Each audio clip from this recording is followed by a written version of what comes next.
helped put Mahomes on the map before everyone else did.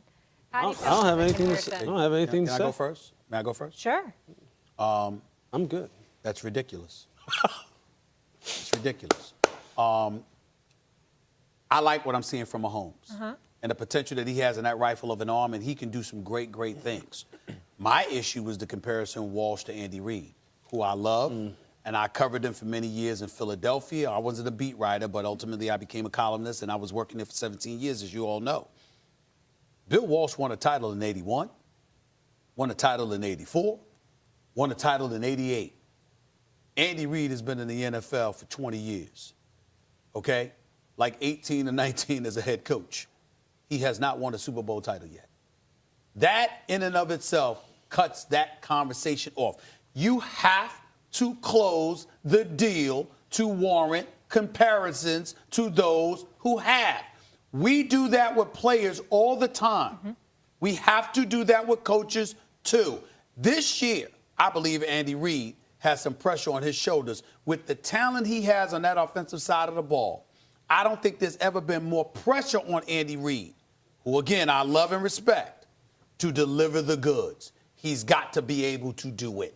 Because Walsh, we never had that question. Yeah, look, we're still waiting for him. I know exactly what you're saying. You know, until he delivers a championship, you can't really put him in the same category. Although I know what Coach Martindale was really getting at. Right. And that's this: the relationship between these two, the way that they are now kind of, I don't want to say, well, let's just say this: they're kind of taking offensive football and they're exploding it. And they're making it more and more creative, and they're basically offensive football has become limitless as far as how teams will try to attack you now. And Andy is at the forefront of that. Andy is one of the leaders in that.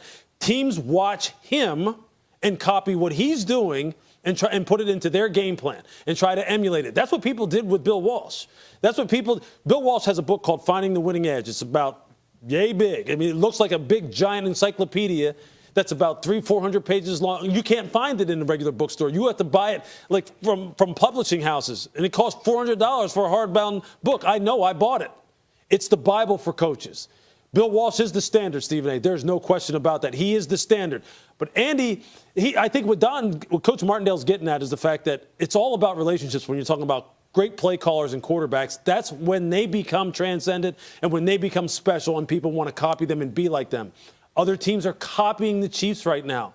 And if they can go ahead and finish the deal and win a championship, although this Chiefs team doesn't have a championship caliber defense like the San Francisco 49ers in those years you referenced had. They don't have those kinds of players. I don't know if they can do it. But I know what he's getting at as far as the specialness between Andy and Pat, how Andy feels about Pat, and what Pat can do with what Andy has given him.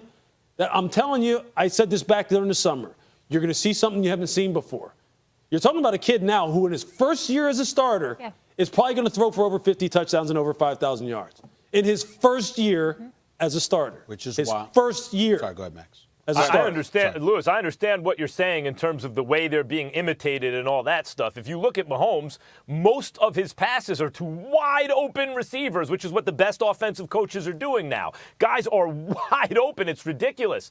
But I would say that not only Stephen A, are you right about the wall? Like the best argument, really the only argument in the NFL, in the Super Bowl era against Belichick is Walsh. He's the original Belichick with Montana as Belichick is with Brady. So, right, that's a level above Andy Reid. I get that. But also, in terms of talent, Montana was not the talent that Mahomes is. He was the GOAT before Brady was the GOAT. But that was largely because he was clutch, because he was precise, because, there was a timing West Coast offense, because he had great teammates. Yes, he was the GOAT, and he benefited greatly from his circumstances, and it made him a better player even when he went to Kansas City, much as I credit Belichick for Brady. But Mahomes is a different kind of talent. Mahomes is the kind of guy where you look at him and go, man, if he had a Belichick or a Walsh, would he be the greatest of all time? Like an Aaron Rodgers, like if he had a coach like that. And now, as Lewis, as you said, now the pressure in many respects is on Andy Reid in the sense that, okay, you have a generational talent. McNabb was great, of course, but this is a generational talent. What are you going to do with it? So far, so good. Well, again, so far so good, and I'm not dismissing that. And I realize the potential is there for Mahomes. We can't limit Mahomes' potential to anything. I mean, because listen, he might break all types of records. I mean, this dude might be the second coming of a Marino, but I do think we have to look at the coach. Can I just ask one thing, though? Sure. And usually you're the Debbie Downer. It is his first year. I understand how incredible he is. Yeah, on pace for 54 touchdowns. Do we think a sophomore slump could happen with this kid as defenses figure him out, or is he just that special of a talent? Yeah, I don't think it'll be a sophomore slump in the traditional sense. I don't, not unless the team starts to fall apart around him, or let's just say next year. Okay, let's just call next year the sophomore slump year, because all right.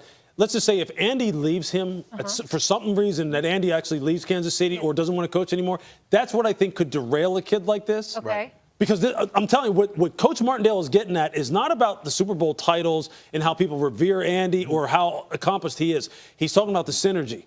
And it's special. That's what he thinks he sees. Molly, the only thing that I'm going to say is that I never view myself as a Debbie Downer. I view it as resume. No, I'm teasing you. I know that, but I know that's Yeah. not about you. I'm just saying that's a big, big deal to me. Yeah. Because it's the only way we can make sure we measure everyone equitably. Of course. Yeah, I would We say can't this, And do it we've without seen resume. guys have fantastic Molly. first years and then fall off. Yes, Gotta be a Max. resume. I would say this. I think a sophomore slump is not only probable but likely. I'm not worried about his second year. How is he going to be in his third and fourth and fifth years? A sophomore slump doesn't mean that he doesn't wind up an all-time great quarterback. Sophomore slumps happen to a lot of guys.